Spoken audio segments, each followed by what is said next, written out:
Sa bawat hamon ng buhay, sa bawat pagsubok na ating hinaharap, napakahalagang malaman natin na hindi tayo nag-iisa. Ang tema natin ngayon, Sagot Kita, ay isang paalala na may mga taong handang tumulong, umagapay at umintindi.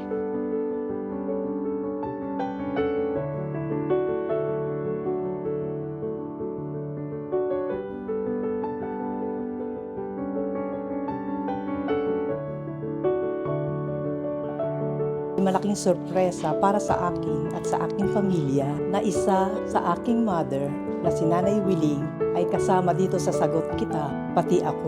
Hindi ko inaakala na ako'y mapipili sa Sagot Kita program.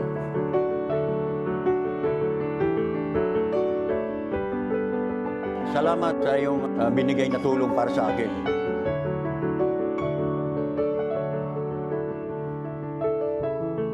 Sa pamilya, sa kaibigan, sa kapwa, isang simpleng sagot kita ay maaring maging sandigan ng isang taong nalulumbay o nangangailangan ng tulong.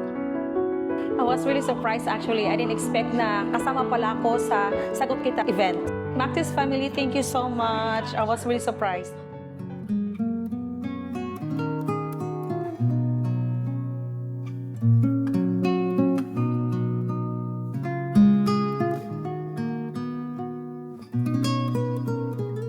Ngayon, napakasaya ko kasi nandito kayo lahat.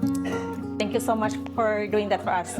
Sa puso po akong nagpapasalamat sa mga oportunidad na inyo pong ipinagkaloob sa akin, sa inyo pong tiwala, at higit sa lahat po ang inyo pong generosity na parang isang buong pamilya talaga tayo.